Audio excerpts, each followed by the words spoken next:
ayun, silipin natin kung namatay ba yung computer natin. So may load na tayong 330 watts. Okay, silip-silip sa computer. Ayun, at hindi namatay yung computer. Parang maganda yung balita to.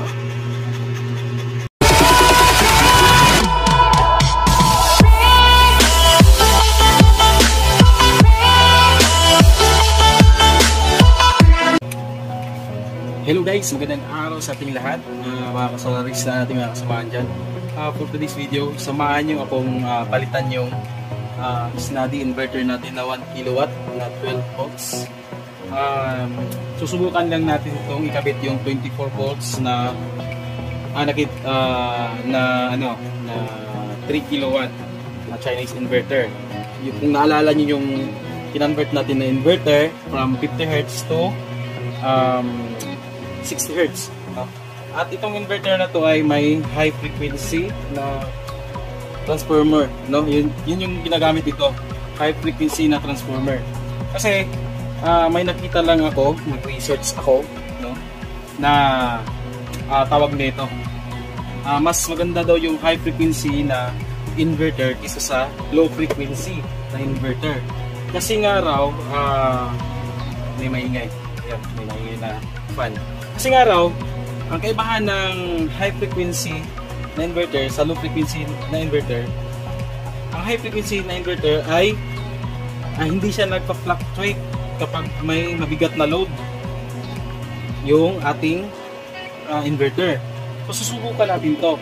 Kasi doon daw sa low frequency na inverter, like transformer toroidal type inverter, nagpa-fluctuate, at yun nga yung na-experience ko sa inverter na to. Yung isa kong inverter na 3000 watts at 24 volt system na inverter ay parating pa lang. So unahan ko nang i-set up yung 24 volt na inverter na ito. 24 volts kasi ito, hindi siya 12 volts. So at binuksan ko tong na to, tsaka pala yung laman pala nito ay may dalawang 1000 watt na high frequency toroidal na high frequency na transformer. So nung binuksan ko ay nakita ko dalawang 1000 watts. So mga nasa 1500 or 2000 watts yung rated nito inverter na to. So susubukan natin to, no? At samahan niyo akong palitan yung ating inverter. Okay?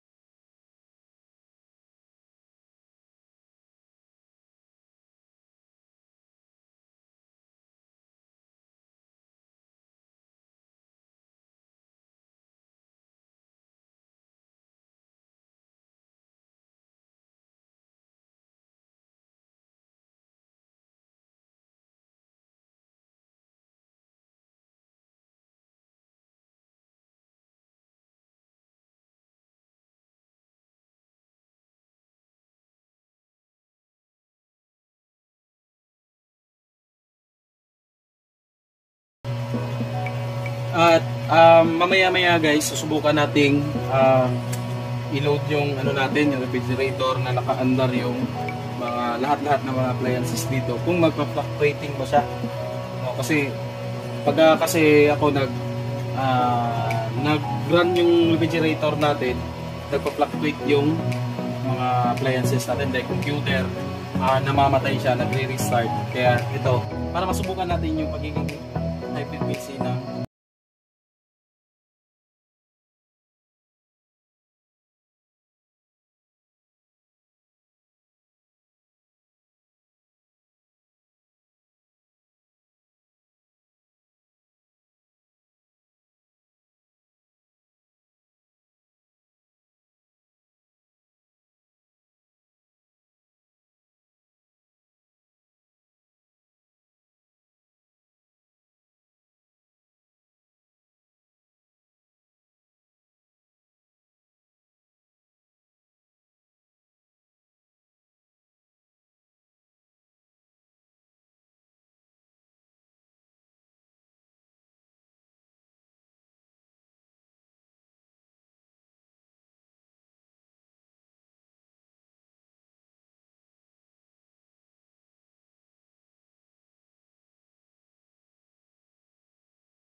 So yun guys, at may ano na tayo.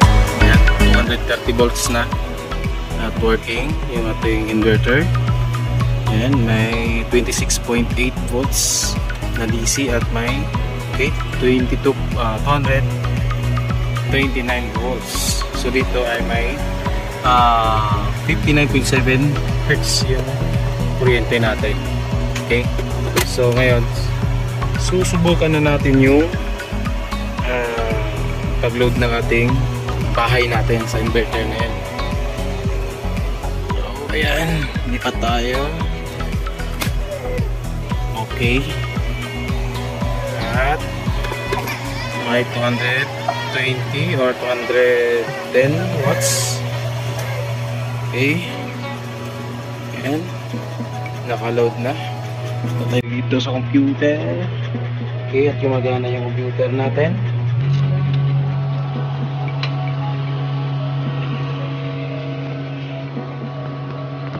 At hindi pa nakasalpak yung refrigerator.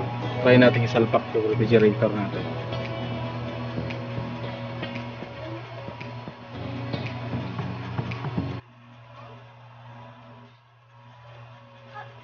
Ayun, silipin natin kung namatay ba yung computer natin. So may load na tayong 330 watts. Okay, silip-silip sa computer. Ayun, at hindi namatay yung computer. Parang maganda yung balita to. So guys, ayan, success, at maganda din pala talaga yung high frequency type na inverter. So ito ay nabili namin to nung year 2018 ata. 80? Tagal na to na ano, hindi nagagamit. Kaya ito, sinubukan ko i-convert to 60 Hz at sinubukan ko na rin gamitin. Hindi rin kasi ito nagamit. Ngayon pa lang ito yung magagamit. So guys, yun lang muna guys, no? Sa mga gusto mag DIY, ayan, kita nyo naman setup ko. So may 32 volts yung charging current nya, nasa 5 ampere lang kasi makulimlim. Ayan, so ayos yung ano natin, yung inverter. Subukan muna natin to ng matagalan, no? Kasi parang magaan lang naman sa kanya yung load. So guys, that's all for this video. So guys, dagdag kaalaman nga po pala para sa ating video ngayon about or between high frequency inverter at low frequency inverter. Ang nakakalamang nitong low frequency inverter ay mataas yung peak current, peak power na kaya niyang i-handle. So ano, yung katulad ng load na mga pump or other motor type na mga loads, kayang-kaya niyang i-handle ng matagal compare sa high frequency na inverter. Kumbaga kung power niya ay 3,000 watts lang, hindi na niya pwedeng maisagad pa ng 4,000 watts yung power niya. Kumbaga hanggang dyan lang kasi magkaka-aberya na siguro. Yan yung nai-research ko para sa inverter na to. Compare dito sa toroidal type or low frequency type na inverter, ano, mataas yung peak power nito. Yun nga lang, pag may mataas na load, yun lang, pinaka disadvantage niya ay ano, nagpa-fluctuate, baga bumababa yung kuryente niya, bumabalik din naman. Siguro yun din yung characteristic niya para ma-handle niya yung mataas na power na load. So pinagkaibahan din lang nitong low frequency inverter sa high frequency inverter. Magaan lang yung high frequency inverter, tapos less expensive. Yung low frequency inverter expensive siya, tapos mabigat kasi nga doon sa transformer na gamit niya ay toroidal. Unlike dito, maliit lang yung gamit niya na transformer. So yun lang guys. So guys, para sa mga hindi pa nakapag-subscribe, please click the subscribe button and notification bell para lagi kayong updated sa aking mga bagong uploads tungkol sa solar.